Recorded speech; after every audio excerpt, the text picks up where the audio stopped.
ಕೇವಲ ಹಾಸ್ಟೆಲ್ನಲ್ಲಿನ ವಿದ್ಯಾರ್ಥಿಗಳಿಗೆ ಮಾತ್ರ ಸಮಸ್ಯೆ ಆಗ್ತಾ ಇಲ್ಲ. ಈ ಮಧ್ಯಪ್ರಾಚ್ಯ ಯುದ್ಧದಿಂದಾಗಿ ರೈತರಿಗೂ ಕೂಡ ಸಂಕಷ್ಟ ಎದುರಾಗಿದೆ. ಕೋಲಾರದಲ್ಲಿ ನಾವು ಗಮನಿಸ್ತಾ ಹೋದರೆ ರೈತರಿಗೆ ಸಂಕಷ್ಟ. ತೋಟಗಳಲ್ಲೇ ಕೊಳಿತಾ ಇವೆ ಸಾಂಬಾರ್ ಸೌತೆಕಾಯಿ. ರೈತರು ಬೆಳೆದಂತಹ ಬೆಳೆಗಳಿಗೆ ಸರಿಯಾದಂತಹ ಬೇಡಿಕೆ ಸಿಗ್ತಾ ಇಲ್ಲ. ಬಹುತೇಕ ಹೋಟೆಲ್ಗಳಿಂದ ಸಾಂಬಾರ್ ಸೌತೆಗೆ ಬೇಡಿಕೆ ಇರುತ್ತೆ ಸಾಮಾನ್ಯವಾಗಿ. ಆದರೆ ಈಗ ಒಂದು ಕಡೆ ಸಿಲಿಂಡರ್ ಸಮಸ್ಯೆ ಇದೆ. ಇದರಿಂದಾಗಿ ಹೋಟೆಲ್ಗಳಲ್ಲಿ ಮೆನುವಿನಲ್ಲಿ ಸಾಕಷ್ಟು ಕಡಿತಗಳನ್ನು ಮಾಡಲಾಗಿದೆ. ರೈತರು ಬೆಳೆದಂತಹ ಬೆಳೆಗಳು ನಾವು ನೋಡ್ತಾ ಇದ್ದೀವಿ, ತೋಟದಲ್ಲೇ ಕೊಳಿತಾ ಇವೆ. ಸೌತೆಗೆ ಬೇಡಿಕೆ ಇದೆ. ಆದರೆ ಕೋಲಾರ ತಾಲೂಕಿನ ಕಾಕಿನತ್ತ ಗ್ರಾಮದಲ್ಲಿರುವಂತಹ ತೋಟದಲ್ಲಿ 2 ಎಕರೆ ಪ್ರದೇಶದಲ್ಲಿ 40,000 ಖರ್ಚು ಮಾಡಿ ರೈತ ಬೆಳೆ ಬೆಳೆದಿದ್ದಾರೆ. 1 ಲಕ್ಷಕ್ಕೂ ಅಧಿಕ ಆದಾಯದ ನಿರೀಕ್ಷೆಯಲ್ಲಿದ್ದರು. ಆದರೆ ಈಗ ಅವರಿಗೆ ನಿರಾಸೆಯಾಗಿದೆ. ಕಾರಣ ಸಿಲಿಂಡರ್ ವ್ಯತ್ಯಯ. ಇದರಿಂದ ಕೆಲ ಹೋಟೆಲ್ಗಳು ಬಂದ್ ಆಗಿದ್ದಾವೆ. ಹೀಗಾಗಿ ತರಕಾರಿ ಖರೀದಿಗೆ ಹೋಟೆಲ್ ಮಾಲೀಕರು ಹಿಂದೇಟು ಹಾಕ್ತಾ ಇದ್ದಾರೆ. ಅದರ ನೇರ ಎಫೆಕ್ಟ್ ತಟ್ತಾ ಇರೋದು ರೈತರಿಗೆ.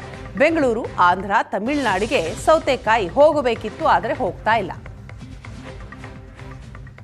ಮಧ್ಯಪ್ರಾಚ್ಯದಲ್ಲಿ ನಡೀತಾ ಇರುವಂತಹ ಯುದ್ಧದಿಂದ ಕೋಲಾರ ಭಾಗದ ರೈತರಿಗೆ ಸಾಕಷ್ಟು ಒಂದು ರೀತಿಯಾಗಿ ಆತಂಕ ಎದುರಾಗಿದೆ. ಯಾಕಂದರೆ ಎಲ್ಲ ಬೆಲೆಗಳು ಸಹ ಏನು ಬೆಳೆ ಬೆಳೆದಿದ್ದಾರೆ ಅವೆಲ್ಲ ಬೆಲೆಗಳು ಸಹ ಅರ್ಧದಷ್ಟು ಕಡಿಮೆ ಆಗಿದೆ. ಮಾರುಕಟ್ಟೆಯಲ್ಲೂ ಸಹ ವರ್ತಕರಾಗಿರ್ಬೋದು ಯಾರು ಸಹ ಖರೀದಿ ಮಾಡೋದಕ್ಕೆ ಮುಂದಾಗ್ತಾ ಇಲ್ಲ. ಈ ನಡುವೆ ಹೋಟೆಲ್ಗಳು ಸಹ ಅಂದರೆ ಸಿಲಿಂಡರ್ಗಳ ಒಂದು ಲಭ್ಯತೆ ಇರೋದ್ರಿಂದ ಅವರು ಒಂದು ರೀತಿಯಾಗಿ ಹೋಟೆಲ್ಗಳಲ್ಲಿ ಜಾಸ್ತಿ ಖರೀದಿ ಸಹ ಮಾಡ್ತಾ ಇಲ್ಲ.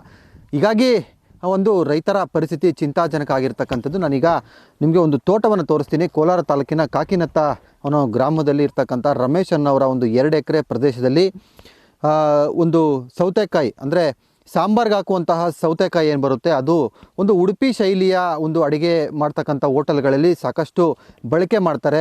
ನೀವು ನೋಡ್ತಾ ಇದ್ದೀರಾ, ಕಾಂಗ್ರೆಸ್ ಗಿಡಗಳಾಗಿರ್ಬೋದು, ಇನ್ನಿತರ ಬೇರೆ ಬೇರೆ ಯಾವ್ಯಾವ ಉಪಯುಕ್ತ ಇಲ್ಲದಿರ್ತಕ್ಕಂತಹ ಒಂದು ಕಳೆ ಬಂದಿರತಕ್ಕಂಥದ್ದು, ಅದು ಯಾವುದೂ ಸಹ ಕೀಳದೆ ಹಾಗೆ ಬೀಡ್ಬಿಟ್ಟಿರ್ತಕ್ಕಂಥದ್ದನ್ನು ಗಮನಿಸ್ಬೋದಾಗಿದೆ. ಅಷ್ಟೇ ಅಲ್ಲ, ಆ ಒಂದು ಬಳ್ಳಿಯನ್ನು ಸಹ ನೋಡ್ಬೋದು. ಬಳ್ಳಿ ಸಂಪೂರ್ಣವಾಗಿ ಒಣಗೋಗ್ತಾ ಇದೆ. ರೈತನ ಪರಿಸ್ಥಿತಿ, ಯಾಕಂದರೆ ಇಲ್ಲಿ ಮಾರುಕಟ್ಟೆಯಲ್ಲಿ ಯಾರೂ ಖರೀದಿ ಮಾಡ್ತಾ ಇಲ್ಲ.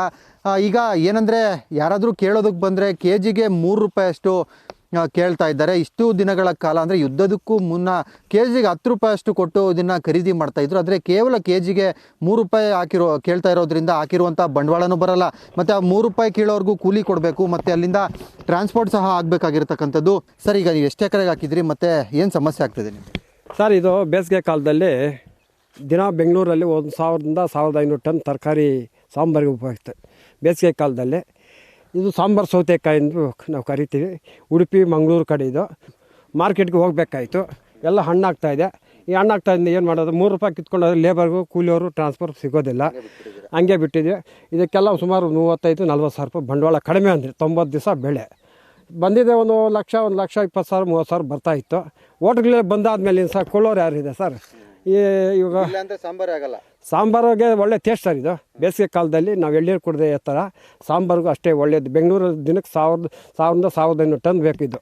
ಸರ್ಕಾರ ಇವಾಗ ಅವರು ಎಲೆಕ್ಷನಲ್ಲಿ ಬ್ಯುಸಿಯಲ್ಲಿದ್ದಾರೆ. ಬಾಗಲಕೋಟೆ, ದಾವಣಗೆರೆಯಲ್ಲಿ ರೈತರ ಕಡೆ ನೋಡ್ತಾರೆ. ಎಲ್ಲೋ ರೈತರು ಬಂಡವಾಳ ಹಾಕಿ ಕನಿಷ್ಠ ಪಕ್ಷ ಆ ತೋಟಗಾರಿಕೆಯವರು ಬಂದು ಪರಿಹಾರ ಕೊಟ್ಟಿದ್ದರೆ ಒಂದು ಅರ್ಧ ಬೆಳೆ ನಾನು ಒಬ್ಬರೇ ಅಲ್ಲ, ಸುಮಾರು ಜನ ರೈತರು ಇರ್ತಾರೆ ತರಕಾರಿ ಬೆಳೆ. ಇವತ್ತು ಆಲೂಗಡ್ಡೆ ರೇಟ್ ಇಲ್ಲ, ಯಾವುದು ಟೊಮೆಟೊ ತೋಟಗಳು ಬಿಟ್ಟಿದ್ರೆ, ಕೋಸು, ಪ್ರತಿಯೊಂದು ರೈತರ ಪರಿಸ್ಥಿತಿ ಇದೆ ಸರ್. ಇದಿಷ್ಟು ಏನು ರೈತ ಹೇಳ್ತಾ ಇರ್ತಕ್ಕಂಥ ಮಾತು. ಅಂದರೆ ಚುನಾವಣೆಗಳಲ್ಲಿ ನೀವು ಬ್ಯುಸಿ ಆಗಿದ್ದೀರ, ನಮ್ಮ ಕಡೆ ಗಮನ ಹರಿಸಿ ರೈತರಿಗೆ ಏನಾದರೂ ಅನುಕೂಲ ಮಾಡಿಕೊಡಿ ಅಂತೇಳಿ ತನ್ನ ಬೇಸರವನ್ನು ವ್ಯಕ್ತಪಡಿಸ್ತಾ ಇದ್ದಾರೆ. ಕ್ಯಾಮ್ರಾ ಪರ್ಸನ್ ಶ್ರೀನಿವಾಸ್ ಜೊತೆ ದೀಪಕ್, ಏಷ್ಯಾನೆಟ್ ಸುವರ್ಣ ನ್ಯೂಸ್, ಕೋಲಾರ.